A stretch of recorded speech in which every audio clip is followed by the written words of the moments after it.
On est ici avec Vivien, un client à moi qui termine justement le coaching et donc on est en train de débriefer sur notre coaching, sur le coaching. Et donc je vais te demander maintenant, Vivien, est-ce que tu peux me dire ce que tu fais dans la vie? Alors, tu n'es peut-être pas obligé de donner tous les détails parce que certains sont confidentiels, mais pour qu'en gros on sache qui tu es, ce que tu fais dans la vie, donc ton âge, etc. Oui, alors j'ai 27 ans. Après, j'ai commencé à travailler en tant qu'ingénieur et après, je suis parti à l'armée où j'ai des fonctions de cadre supérieur dans un organisme militaire. Je ne pourrais pas donner spécialement la branche pour éviter certains soucis. D'accord, ok. Donc, est-ce que tu peux me dire un petit peu à quoi ressemble ta vie dans le sens où est-ce que tu es quelqu'un qui bosse beaucoup? Est-ce que tu as un emploi du temps chargé? Est-ce que tu as une vie sociale fort active? Ou plutôt avant le coaching, est-ce que c'était le cas? Est-ce que tu peux un peu m'expliquer, nous expliquer? Alors oui, j'ai un, j'ai un rythme de vie qui est assez bien rempli. Parce que déjà, ben, militaire, on n'est pas fonctionnaire, donc les 35 heures, ça n'existe pas chez nous. Ça fait que je peux avoir des semaines qui peuvent avoisiner les 100 heures, avec des déplacements quasiment mensuels. Et à côté de ça, comme j'ai des ambitions professionnelles assez conséquentes, je consacre la majorité de mon temps libre pour les internes. Ça fait que j'ai assez peu de temps à consacrer, assez peu de temps libre pour d'autres projets. Mais je sentais qu'il me manquait quelque chose, notamment, puisque j'ai quand même une bonne position, mais je sentais qu'il me manquait quelque chose dans ma vie. C'était notamment le succès avec les filles. J'en avais déjà connu, mais je trouvais que c'était un peu trop aléatoire. Et c'est pour ça que j'ai fait appel à toi pour m'élever sur ce point-là. Ok. Euh, ok. Est-ce que tu peux nous dire un petit peu quels étaient surtout tes points faibles, entre guillemets? Donc, qu'est-ce qui faisait que tu avais du souci avec les filles? Enfin, du souci. En tout cas, que tu n'étais pas au niveau où tu voulais être. En fait, je pense que c'est un souci qui va être partagé par beaucoup d'hommes qui sont dans la position, c'est-à-dire à 27 ans, on est encore jeune, mais c'est fini les années universitaires où du coup, avec les soirées étudiantes ou même les copines de classe, etc., on pouvait rencontrer très facilement du monde. On est vraiment pris par son métier parce qu'on se concentre sur sa carrière. Ça Mhm. fait que les opportunités de rencontrer des femmes ont fortement diminué. Et en fait, on se raccroche un peu plutôt aux amis des amis ou aux choses comme ça, ce qui réduit énormément le volume de femmes qu'on peut rencontrer, donc avec lesquelles on peut éventuellement faire des choses. Et je me sentais pas capable d'aborder. Et avec toi, j'ai très vite compris que c'était ça la solution, c'était de gagner en confiance et surtout de pouvoir aborder des filles dans l'environnement de tous les jours en sortant pour augmenter ses chances et la confiance en soi. Ok. Est-ce que tu peux... Donc, en gros, ce que tu dis, c'est que c'était surtout un manque d'opportunité, a priori, qui Oui. faisait que Mm. voilà, qu'il te manquait... En plus, j'imagine que vu que tu avais un métier où tu n'avais pas beaucoup de temps libre, etc., bah, ça réduisait encore plus les opportunités, c'est ça? C'est ça. C'est ça parce que mon temps libre, j'en ai très peu, donc j'essaie de l'utiliser Ouais. de la manière la plus efficiente possible. Mhm. Et, euh, et forcément, ben, faire des sorties, moi je suis dans un endroit où si je veux aller dans une grande ville, j'ai quand même environ 1 heure de transport en commun. Vu que la Mhm. ville où je suis est pas très grande, ça, c'est pas le meilleur endroit pour faire des rencontres. Ouais. Donc, ben, à un temps limité, plus du coup au moins 2 heures de transport en commun, l'aller-retour pour rencontrer des gens, il fallait que j'y aille avec un but et une Ouais. méthode surtout.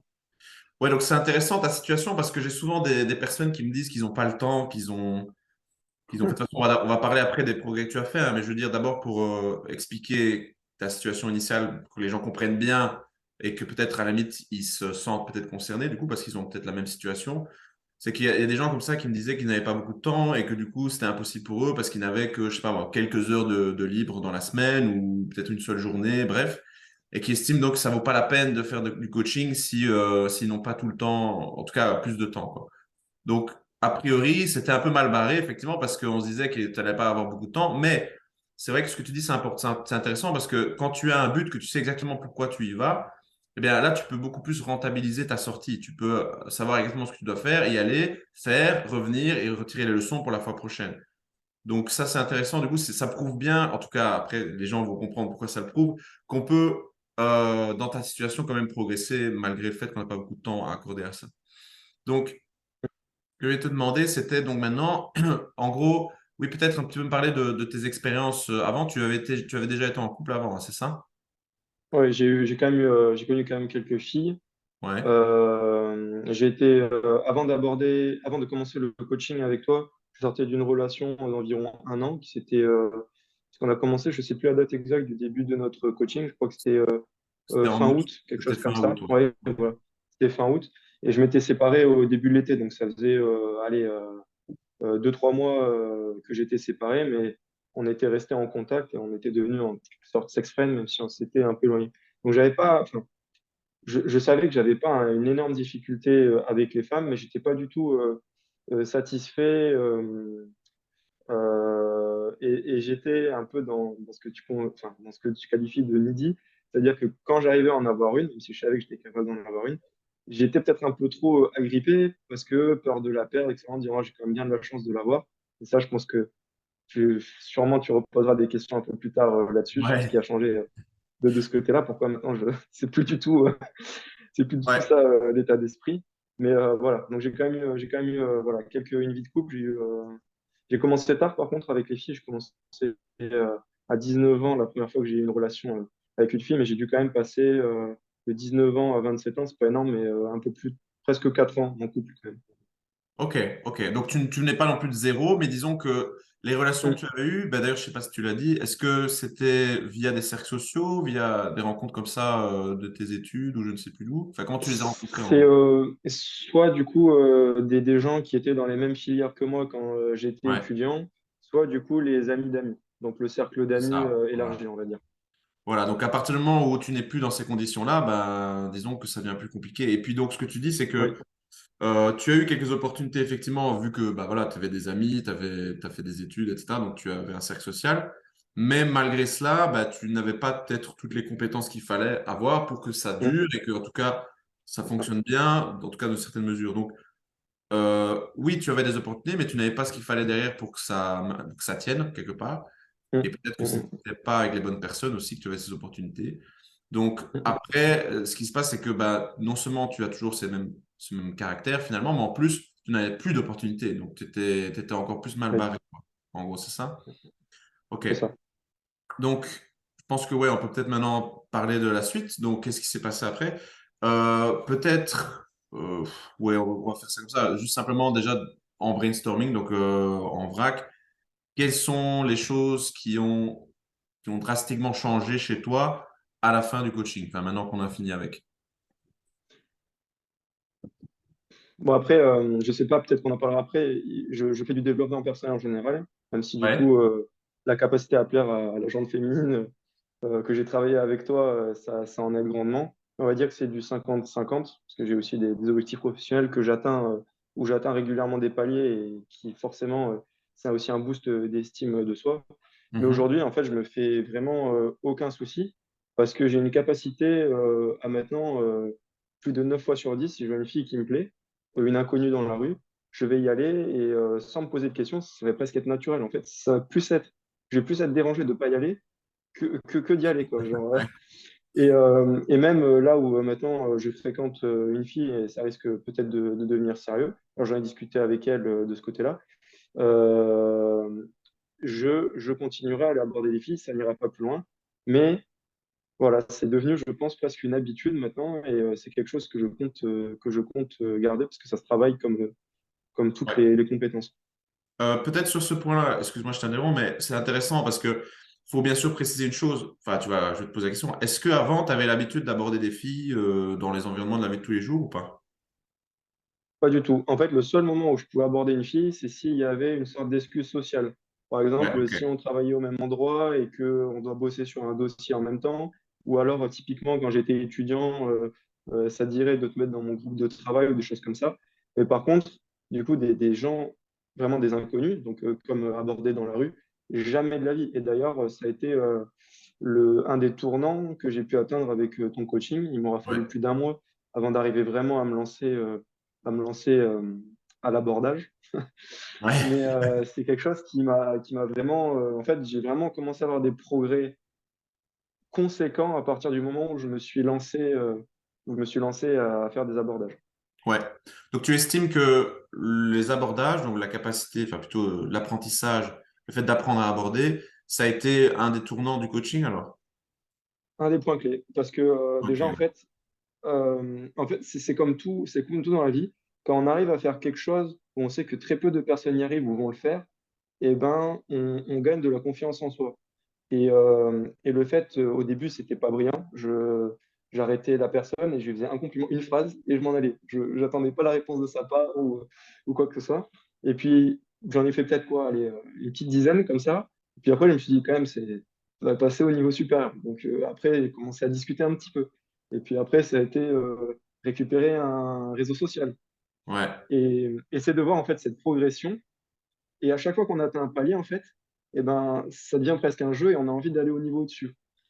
ouais, Et maintenant, c'est plus une appréhension, c'est je m'amuse. Alors, des fois, c'est vrai que, bon, pour être tout à fait honnête, des fois, il y a des situations, parce que je ne l'ai jamais fait, imaginons l'environnement dans lequel je vais aborder est totalement différent, ou si je prends un exemple récent, aborder un couple de filles, je n'ai jamais fait. J'ai eu un peu d'appréhension parce que ce n'est pas on va dire, les paramètres habituels. Mais qu'est-ce qu'après, j'étais content de l'avoir fait et on est vraiment, enfin, tous ceux qui l'ont pas fait, faites-le, vous allez voir, vous allez être fiers de vous et vous allez voir, j'avais un sourire. Je sais pas si tu te rappelles quand je t'ai appelé la première fois que j'ai abordé une fille d'une soirée, ouais. j'ai eu pendant 2 heures, j'avais un sourire, il décrochait pas de mon visage, quoi. Et puis la première fois que j'ai réussi à récupérer des numéros ou que des fois, ben, ou alors que j'ai réussi à avoir la fille où j'aurais jamais pensé avoir à un moment, mais qu'est-ce qu'on est content et on se sent mais au sommet du monde, quoi. Genre, Ouais. Ouais, c'est vrai. Évidemment, je suis d'accord avec toi parce que pour l'avoir fait et l'avoir vu faire plein de fois maintenant, bah, je sais que on ne peut pas regretter de l'avoir fait. C'est-à-dire que oui, on peut peut-être passer un mauvais quart d'heure si effectivement on se fait rejeter. Généralement, les rejets les plus. Enfin, je vais terminer ma phrase, puis je te poserai la question par rapport à ça, mais c'est vrai qu'effectivement, on peut passer un mauvais moment pendant quelques minutes parce que c'est jamais agréable de se faire rejeter, évidemment, hein, surtout quand c'est en public. Mais généralement, on est beaucoup plus satisfait à moyen et long terme de l'avoir fait plutôt que de ne pas l'avoir fait. C'est-à-dire que c'est vraiment ce que vous valorisez, ça va être est-ce que vous valorisez la gratification directe ou la gratification à long terme. Et si vous la valorisez à long terme, vous allez du coup aborder puisque c'est la meilleure chose à faire. Donc, oui, la question que je vais te poser par rapport à ça, c'est quelles étaient, j'ai déjà posé à d'autres clients pour d'autres témoignages, mais quelles étaient les pires situations que tu as vécues en termes de rejet, c'est-à-dire quand tu as été aborder les filles, quel était le pire truc qui se soit passé quand tu as abordé les filles, en gros? Ben, franchement, alors peut-être j'ai eu de la chance, mais j'ai l'impression avec les gens que je côtoie qui abordent aussi, la pire situation à peu près tout vécu, simplement la fille qui dit je suis pas clairement je suis pas intéressé ou j'ai pas le temps. C'est tout. Ouais, Il y a pas de mélodrame en plein milieu de la rue ou quoi que ce soit. ouais. C'est une chose qui m'effrayait un peu au début d'avoir. Je pense que beaucoup se disent surtout avec l'état actuel bon, je vais éviter parce que peut-être la vidéo serait démonétisée si je rentrais dans les détails. Mais Non, mais tu vas sûrement parler, je vais t'aider un peu, tu vas sûrement parler du fait que maintenant on a l'impression qu'on peut plus parler aux filles dans la rue parce que c'est ça, ce serait en tout cas une forme de du harcèlement. harcèlement ou voilà, exactement. Et effectivement, c'est vrai Moi, qu'il y en a qui le font de cette manière-là, mais si tu le fais de manière respectueuse, avec c'est ça. respect, voilà, c'est ce que tu as fait. Et donc là, tu t'es rendu compte que bah, il n'y avait jamais de mélodrame dans ce cas-là, quoi, ce qui est assez Jamais. magnifique. Voilà. Ouais. La pire chose, c'est la fille, elle fait non, non, je suis pas intéressé, ça dure 5 secondes. Et en plus, bon, ça fait pas spécialement plaisir parce que c'est quand même un échec. Mais Mhm. franchement, il suffit d'aborder la suivante et c'est oublié, quoi. Ouais, c'est ça. Voilà. Donc, tu dirais que si tu sors de chez toi et que tu vas aborder une fille et que tu te fais rejeter et puis que tu rentres chez toi, enfin, ça, c'est la pire chose à faire, quoi. Il faut justement continuer. C'est un peu comme les sauts d'obstacles à cheval. Quand le cheval fait Voilà. peur, il faut Après, continuer. imaginons si c'est la dernière de la sortie, on prend un râteau et on est un peu récrac au niveau du temps, il faut rentrer. Je sais que je me rattraperai la semaine prochaine. En général, Ouais, si c'est c'est ça. la dernière, c'est que j'ai quand même eu des positives avant. Donc, en faisant la moyenne, bah, c'est quand même vachement productif. Ouais. Est-ce que tu peux nous dire enfin, quels étaient les environnements où tu abordais généralement? Donc, je sais qu'il y avait la rue, ok, donc tu as fait un peu Mm. de la rue. Est-ce que tu as fait ça ailleurs aussi? Ben, après, ça devenait presque, enfin, je sais pas si c'est vraiment flirter le mot, mais j'ai fait dans des bars mon premier groupe de filles, parce que Ouais, c'était un cap à franchir qui m'a marqué. Mais après, ça peut être des trucs vraiment tout con, hein. Genre Geodrive, et c'est une jolie c'est pas caissière mais, ou serveuse, mais tu vois ce que je veux dire, ouais. qui t'apporte les courses. Et ben, je vais commencer à flirter, mais comme ça, genre, je vais dire, oh, franchement, parce que c'est en plein hiver, c'est pas trop difficile de faire un travail comme ça quand on est une jolie femme. Mais comme ça, j'assume directement mon désir. Et en général, ça passe très bien. Elle n'est pas du tout au contraire, parce que c'est un compliment. Et elle a un sourire. De toute façon, si elle est intéressée, elle affiche un grand sourire, elle regarde avec des grands yeux. Donc c'est quand même plutôt le feedback est assez rapide, quoi. Si on Cool. voit qu'elle est super, bon là on s'arrête, on s'arrête tout de suite. Mais Ouais, voilà, donc ça peut être où je fais une sortie. Maintenant, même mes potes le savent, les potes avec qui je sors, que je suis avec eux. Mais si je vois une jolie fille, je vais avoir tendance à y aller. Et en général, ils sont là, allez, allez, c'est presque, c'est presque une attraction, c'est presque une attraction pour eux. Et ça fait que j'en ai chauffé certains qui se sont mis à aborder à leur tour après, parce qu'ils ont dit, mais si lui, il peut le faire, pourquoi pas moi? Et après, exact. bon, voilà, petite compétition Ouais. entre hommes. C'est bien, ça veut dire que je veux dire, je t'ai inspiré à le faire et du coup, toi, à ton tour, tu inspires autour de toi les gens à le faire. Donc, tous ensemble, on finit par faire en sorte que les gens se remettent un peu à faire des choses qui de base étaient assez naturelles et qui sont devenues bizarres. Ben, maintenant, ils arrivent à retrouver leur masculinité en quelque sorte. Super. Ah, Donc, c'est sûr. ok, donc ça c'est pour les abordages. Donc en gros, pour résumer, avant, tu n'avais jamais abordé comme ça dans la rue, dans les bars. Non, Tu faisais que vraiment parce que tu avais la fille à côté de toi dans un cercle social, tu lui parles c'est et ça. que du coup, bah, à un moment donné, bah, voilà, vous restez un peu plus longtemps ensemble dans la soirée et hop, il se passe un truc, quoi, en gros, c'est ce qui se passe. Ou vous allez vous revoir C'est un autre ça. jour et voilà. Mais tu n'avais jamais, en gros, fait face à cette peur du rejet, notamment public aussi d'aller aborder une fille C'est en ça. pensant peut-être que tu vas la déranger ou quoi. Et donc, avant le coaching, tu n'avais jamais fait ça et ça te faisait même peur. Et après le coaching, bah, évidemment, à force de s'y mettre, évidemment, ça n'a pas été effectivement simple tout le temps, c'est ce qui est normal parce que c'est difficile. Mais tu as maintenant apparemment atteint ce but, cet état d'esprit où à chaque fois que tu vois une fille dans ce genre de situation-là, ou en tout cas très souvent, bah, tu n'as plus Ouais, peur d'y aller, ou en tout cas ça te fait plaisir, ça te fait même plaisir d'y aller, quoi. C'est ça? c'est ça. Ouais. Ouais. Ok, Parce que je super. sais que je vais passer, enfin, qu'il y a, enfin, si je prends, j'ai pas compté, mais environ 9 fois sur 10 ça se passe bien. Le fait d'aborder une fille, surtout si on commence par un compliment et qu'on arrive au grand sourire, bah, elle va sourire aussi. Et c'est quand même, voir une jolie fille qui sourit, Ouais, c'est quand même plutôt agréable. Donc voilà, il y a 9 enfin, allez, 9 fois sur 10 ça se passe comme ça. Il y a une fois sur 10 où la fille, elle fait non, non, j'ai un copain, enfin, elle arrête de suivre. Mais j'ai perdu quoi, 10 secondes, alors que j'avais tout à gagner. yeah. Et si peut-être pour en revenir à ce que tu disais tout à l'heure, ce qui faisait peur aussi, c'était le regard des autres. Parce que dans un lieu public, on a pas mal de gens autour de soi. C'est pour ça que les premiers abordages, je les ai faits dans des rues où, alors ça fait, faut pas non plus que ça fasse stalker ou quoi que ce soit. Il y avait du monde, mais il y avait moins de monde que dans les rues principales. Il y avait quand même, Ouais. allez, une scène de gens dans la rue, mais il n'y avait pas, c'était pas la foule comme dans les grandes artères de Paris. Et ça m'a aidé. Et puis après, je me suis rendu compte que à part une fois, peut-être, il y a un mec qui m'a regardé, abordé et qui a regardé un petit peu quelques instants. Tout le monde s'en fout, en fait. Tout le monde s'en Ouais. fout. Donc, à moins qu'il y ait un escalandre, mais ça n'est jamais arrivé, personne ne se retournera ou au contraire, il dira putain, le mec, il a des boules d'y aller, quoi. Oui, d'ailleurs, ce que tu me fais penser à un truc, c'est que le gars qui s'est arrêté pour te regarder, c'est peut-être un coach aussi. Le gars qui regarde, hop, et je suis curieux de voir comment il fait, tu vois, parce que, ou simplement un gars qui est intéressé par le sujet ou qui lui-même aborde aussi d'habitude et qui est étonné justement de voir quelqu'un le faire, parce que c'est vrai que ça reste quand même assez rare, en tout cas de le faire de manière respectueuse. Donc, J'ai jamais vu. Sur toutes les sorties que j'ai faites, j'en ai pas fait non plus des milliers, mais et à un moment, je le faisais même avec des potes, etc. Je n'ai jamais vu. Et on allait quand même, parce que tu le disais tout à l'heure, comme j'étais très pris, enfin, tu me posais la question, je suis très ouais, pris, comment je faisais? J'essayais de m'accorder une demi-journée ou un peu plus par semaine, en général le week-end. Donc moi, j'allais en région parisienne le samedi après-midi ou le dimanche après-midi, selon mes disponibilités. Et je faisais plusieurs abordages d'affilée, histoire de rentabiliser mon après-midi. Voilà ouais, un petit peu pour répondre un peu en ouais, retard ouais. à Ok. la question. Super. Ok, super. Bah, du coup, maintenant, en ce qui concerne le reste, donc on a parlé des abordages. En ce qui concerne ensuite ta mentalité, ton mindset, ou de manière générale, comment est-ce que tes interactions se passent avec les filles, quels ont été les plus grands changements? Ou les plus grands changements? Euh, il y en a eu pas mal, hein. Parce que déjà, il y a le coaching dans la rue. Donc ça, c'est ce qui m'a créé vraiment des opportunités. Mais ça, Ouais, c'est, on va dire, le step 1. ouais, C'est-à-dire que c'est le premier mur à franchir parce que si on ne crée pas des opportunités, on n'ira pas plus loin. Après, il y a eu le SMS game, entre guillemets, et après, on pourrait découper avec le dating game où là, on se voit en vrai. Ok. Oh, les messages, qu'est-ce que j'ai fait comme erreur? Heureusement que Maël propose un service où il lit nos messages et il nous aide à pas répondre parce que, oh là là, Ok. Tu peux j'ai me fait quelques parler, bêtises. tu peux me parler à la deuxième Ouais, personne, hein. Toi, t'es pas obligé de dire Maël, machin et tout. Enfin, on se parle entre nous. ok. Mais Mais, vas-y. mais oui, ben, je faisais beaucoup d'erreurs par message, mais aussi dans mes relations, parce que en dehors du fait de me donner des exercices, puisque tu me donnes des exercices à faire chaque semaine, j'avais Mhm. par exemple, au début, c'était pour me préparer un socle, une petite fondation avant d'aller aborder.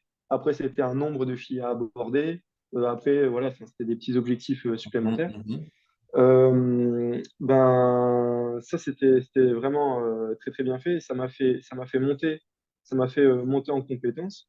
Et pour en revenir sur les SMS, puisque après, quand j'ai commencé à réussir à aborder, il m'a quand même fallu encore quelques semaines avant que ces abordages soient productifs.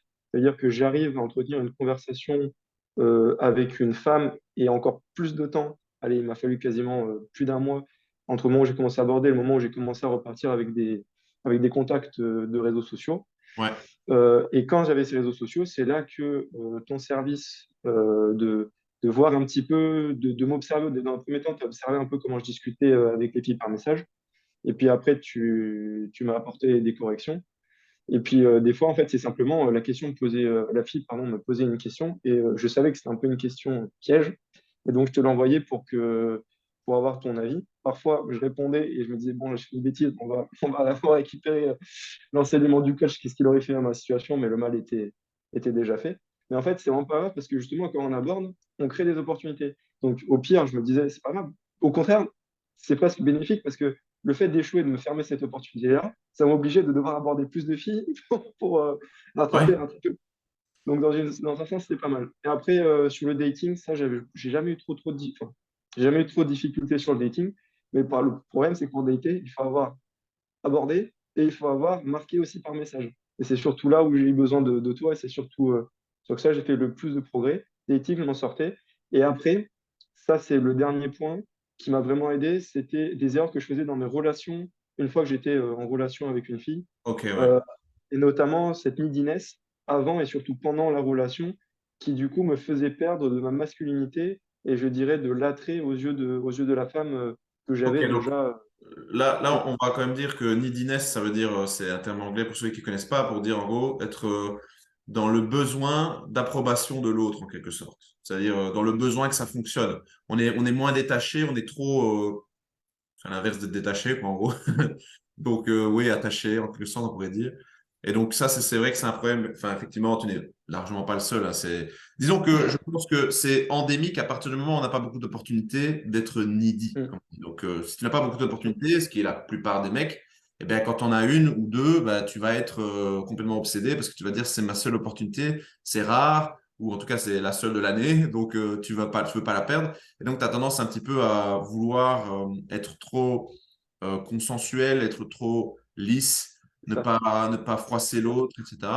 Et ça, c'est quelque chose que tu faisais notamment par message aussi déjà. Et Oui. donc, juste pour résumer ce que tu viens de dire, donc, parce que tu as utilisé des termes genre dating, text game, tu as dit SMS game, peu importe, mais pour que les gens comprennent, en gros, ce qu'il y avait, c'est que tes points, le fait d'avoir un rendez-vous avec la fille, quand tu es en rendez-vous avec la fille, ça généralement ça allait, a priori. Par Mm. contre, c'était les étapes d'avant, donc aborder et envoyer des messages, enfin échanger par texto Mm. ou par réseaux sociaux, peu importe. C'était là que du coup on a travaillé là-dessus et que ça t'a apporté beaucoup.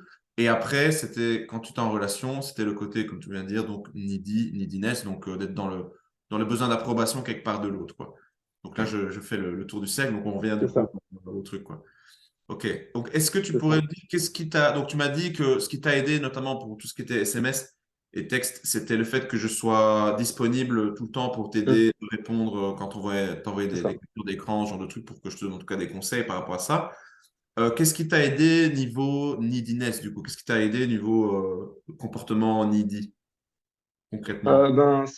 Alors déjà, on l'avait fait, mais il y a une différence entre faire l'exercice et le vivre, c'est le phénomène d'abondance. C'est au début, tu m'as Ouais. dit, imagine que tu es en abondance, c'est-à-dire que tu as déjà du succès avec les femmes, parce que ça va arriver. Et quand on sait que ben, si c'est pas elle, ce sera une autre, ou qu'on plaît à des femmes, eh ben, le comportement qu'on a avec elle change totalement. Alors, je dis pas qu'on devient irrespectueux, bien au contraire, j'ai toujours été très respectueux avec Mhm. toutes les femmes que j'ai rencontrées, mais ça veut simplement dire que je n'ai pas peur de perdre une femme parce qu'elle dépasse les limites. Et en général, les limites, je les dis très tôt si après justement l'abordage et puis les messages et puis le dating, si ça va plus loin, je fixe très vite des limites. Et avant, comme justement, j'avais pas cette abondance, j'acceptais des choses qui ne me plaisaient pas, mais parce que je ne voulais pas perdre la fille. Alors que maintenant, je sais que si la fille fait ces choses-là, déjà de un, en fait, je perds de l'estime de moi.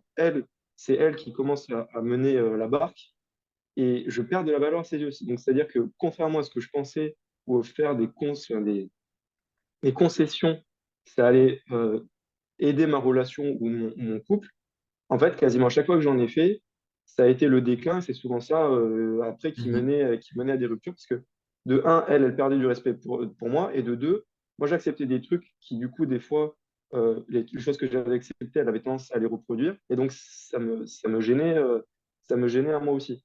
Donc Mhm. là, le fait d'avoir de l'abondance, ben, en fait, on se sent plus capable de dire stop, ça j'accepte pas, c'est à prendre ou à laisser. Et contrairement à ce qu'on pense, et je l'ai vraiment vécu et ça fait vraiment bizarre, eh ben, la fille, plutôt que d'être vexée ou quoi que ce soit, ou alors elle va jouer la vexée pendant peut-être le premier jour ou un truc comme ça, eh ben, elle aime ça et elle revient encore plus à la charge, quoi. On sent que, en fait, j'ai rétabli ma masculinité et ça m'a fait gagner des points, mais c'est certain, je le vois dans la relation, la suite de la relation après. Ok, super. Ben oui, hein, si tu, c'est assez, c'est ça qui est un petit peu difficile en tant que mec, c'est que enfin, c'est après parce on n'est jamais éduqué à ça finalement. On doit l'apprendre ou le Mm, découvrir sur le tas avec l'expérience. Et quand tu te rends compte qu'en fait, enfin, plutôt ce que je veux dire, c'est que quand tu aimes bien une fille, tu es amoureux en plus, et en plus, si tu n'es pas dans mm, l'abondance, ben, tu es encore plus amoureux, mais dans le mauvais sens du terme, hein. mm, mm, En plus, une obsession qu'un vrai amour finalement, eh bien, tu vas forcément vouloir son bonheur, et comme tu veux son bonheur, bah, finalement, tu la, comment dirais-je, tu utilises une énergie plus féminine dans ton amour plutôt qu'une énergie masculine. Ça veut dire que tu vas toujours, comme tu sais, la mère qui est un petit peu trop gentille avec ses enfants, là, tu vois, tu vas toujours dire oui, comme tu veux, oui, d'accord, d'accord, mais du coup, tu ne démontres pas d'énergie masculine. Et elle, étant déjà une énergie féminine, a priori, bah, elle est attirée par une énergie mm, masculine. Donc, tu es obligé bien sûr. de montrer des limites, de montrer que tu n'es pas d'accord, de tenir tes positions. Et c'est ce qui fait que du coup, peut-être que ça va générer une dispute, peut-être que ça va générer du conflit, mais c'est justement ce conflit qui permet de poser des limites et qui fait qu'elle garde du respect pour toi. Bien Si sûr. tu n'as pas de conflit, eh ben, ça veut dire que tu perds toute identité finalement et que donc tu t'écrases, tu t'effaces, tu n'existes plus en quelque sorte. Et aucune fille ne veut d'un petit chien qui veut, enfin, si elle veut un petit chien, elle achète un chien, elle ne va pas avec un mec, tu vois. Donc, Ouais. c'est ça la mentalité qu'il faut. Enfin, une fois qu'on comprend ça, et je pense que c'est ce qui s'est passé quand je t'ai expliqué ça, c'est que tu as compris ça, et bien du coup, tu ne fais plus la même chose.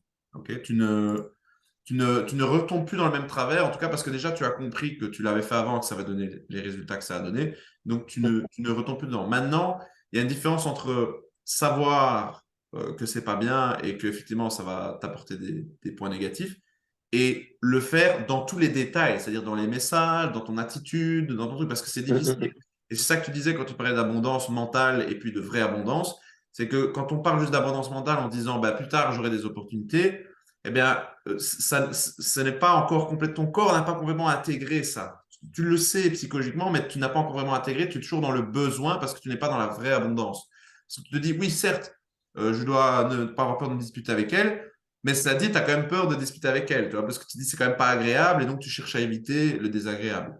Mais une fois que bah, tu le fais quand même, et enfin, je veux dire, une fois que tu craques quand même et que tu vois encore les conséquences de tes actes, donc tu t'es needy quand même et que tu vois encore les conséquences, bah, tu finis par, ça finit par rentrer quoi, à un moment donné. Et je pense que c'est ce qui a aidé en plus de la réalisation initiale, c'est le fait qu'à chaque fois, je te rappelais les choses et que je te disais, attention, là, t'es needy, attention, là, t'es needy, attention, là, t'es mm. needy. Tu as fini par dire, ok, c'est vrai, et tu as commencé à comprendre.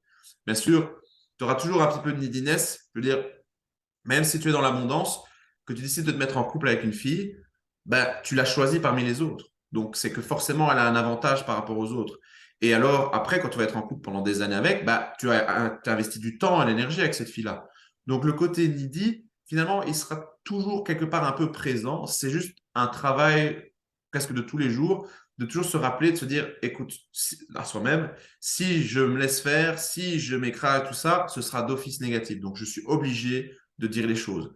Je suis obligé de dire les choses. Et je veux dire, si au final, bah, c'est pas la bonne pour toi, bah, tu vas le savoir du coup comme ça, quoi. Et vous allez du coup pouvoir passer à autre chose, tu vas pouvoir tourner la page parce que tu sais que tu as fait tout ce qu'il fallait et que malgré tout, ça n'a pas fonctionné. Donc, tu as tout intérêt, en gros, à ne jamais être needy. Voilà. Maintenant, je précise que ça ne veut pas dire qu'on ne fait pas des démonstrations d'affection. Non, il faut, bien bien sûr, sûr. faut quand même rassurer l'autre qu'on est quand même là pour quelque chose et pas pour rien. Mais il ne faut pas être dépendant. Et ça, toutes les personnes qui connaissent le terme de relation codépendante le savent. Ce n'est pas les relations les plus saines, généralement. Enfin, voilà. Donc là, c'était par rapport à ce sujet. Super, ok. Est-ce que tu as autre chose à ajouter par rapport à ça ou pas? Non, non, je dirais que en fait, je dis pas ce que je fais dans la vie comme en début de vidéo. Il faut quand même que ça aille assez loin avec la fille pour qu'elle le sache. Et quand elle apprend à me connaître, en fait, elle comprend que moi, je réussis bien dans ma vie. En fait, genre, j'ai une bonne situation, j'ai une bonne position sociale, je gagne bien ma vie. Je suis un sportif de bon voire haut niveau dans certains domaines. Donc, en fait, elle vient pas. J'ai pas besoin d'une fille pour réparer quelque chose dans ma vie ou quoi que ce soit. Je Ouais, suis déjà lancé. Et en fait, elle sait que je vais continuer, j'ai un plan, j'ai de l'ambition. Et, en fait, ça, c'est aussi quelque chose qui est vraiment attirant. Donc, pour ceux qui veulent aborder les filles, je vous conseille de. C'est pas grave si vous êtes ouvrier ou quoi que ce soit, ça n'a rien à voir avec, là, je disais, statut social ou quoi que ce soit. Mais si vous avez de l'ambition et que vous travaillez dur, je vous garantis que, pareil, ça vous fait monter par rapport à l'intérêt qu'ont les filles pour vous. Quelqu'un qui travaille dur et qui progresse régulièrement, c'est hyper attirant pour une fille. Donc, ouais. trouvez quelque chose qui vous plaît et montez vos compétences. Et montez vos compétences, quelles qu'elles soient. C'est un très très bon conseil puisque la compétence, en fait, la confiance, déjà les filles disent tous, enfin, elles l'expriment d'une manière ou de l'autre, qu'elles aiment un mec qui a confiance en lui. Ok? En tout cas, pas forcément arrogant, mais qui ait confiance en lui. Donc, Mm, il est calme, il a la confiance tranquille, comme on dit, la force tranquille, comme on dit.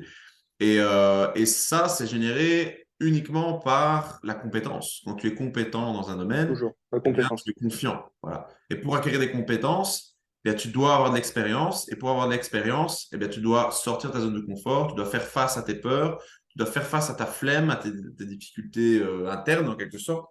Tout ce qui t'empêche de faire ce que tu sais que tu dois faire. Et s'il y a une leçon qu'on peut en tirer de tout ça, c'est que si à chaque fois que cette petite voix dans ta tête te dit je devrais faire ça et que tu écoutes cette voix du coup, tu vas forcément aller vers un mieux, tu vas forcément aller vers l'expérience, la compétence et la confiance en toi et donc toute ta vie va aller pour le mieux en fait. Donc je pense Mm, que c'est ta qualité, je pense, qui a fait que tu as pu progresser comme tu l'as fait.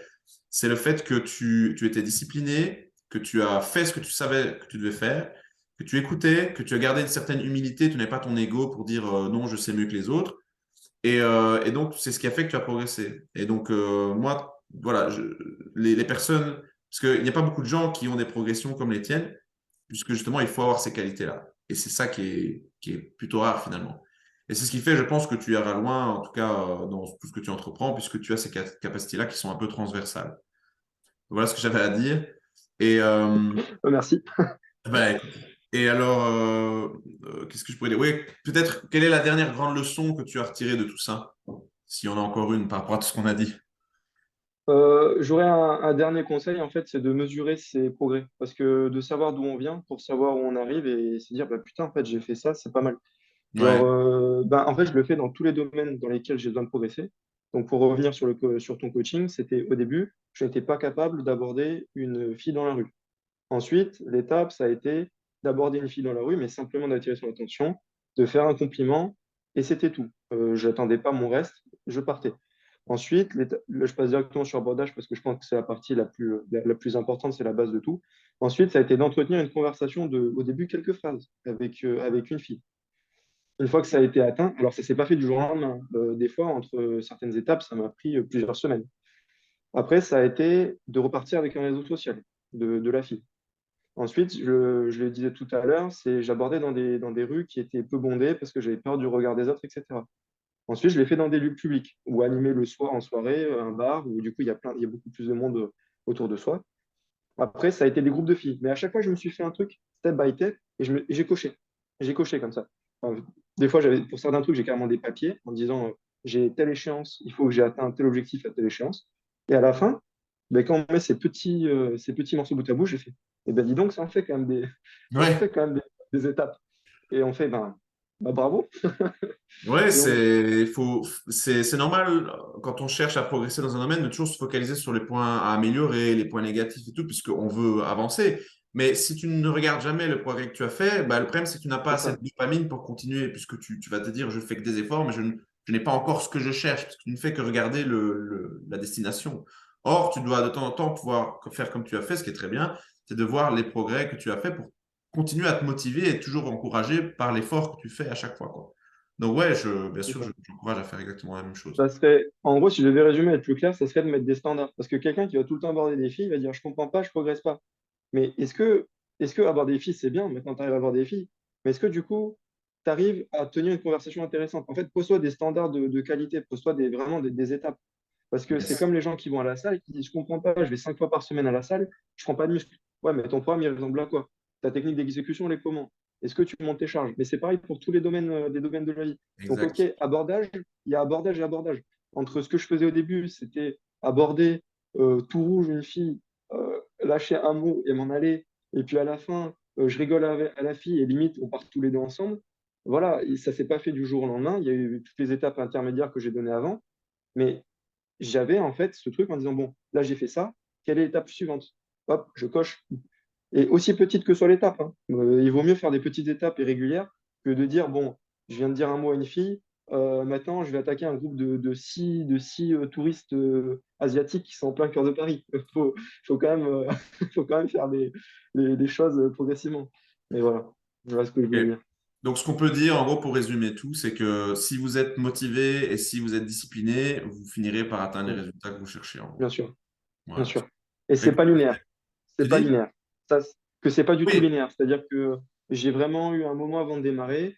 Après, quand j'ai commencé à aborder, je me suis senti le roi du monde sur des trucs tout cons. Mais j'ai pris des échecs parce que ma manière de faire des SMS, ma neediness qu'on vient d'expliquer, transparaissait. Donc, les efforts que j'avais faits, les progrès que j'avais fait à l'abordage ne suffisaient pas, étaient ruinés en fait par ma qualité des messages que j'envoyais. Pas tout le temps, mais une partie des défis que j'avais péniblement réussi à aborder et à récupérer le numéro. Donc, c'est pas du tout linéaire, quoi. C'est pas parce que vous ouais, progressez. Et des fois, ça. ça m'est arrivé de me voir voilà, la fille a dit qu'elle est intéressée alors qu'elle n'est pas, ou des choses comme ça. Mais Ouais, donc continuez, et puis, la progression, voilà, la progression est vraiment exponentielle. Donc, au ouais, début, vous n'allez pas avoir beaucoup de progrès. C'est ce que j'explique toujours au début c'est des ça. coachings. Et après, à un moment donné, ça va s'accumuler. Les leçons vont s'accumuler au point où vous êtes suffisamment bon à un moment donné pour enchaîner les succès à la suite de l'autre, quoi. Donc, c'est normal d'être très frustré au début, mais la récompense arrive généralement à la fin si on n'abandonne pas.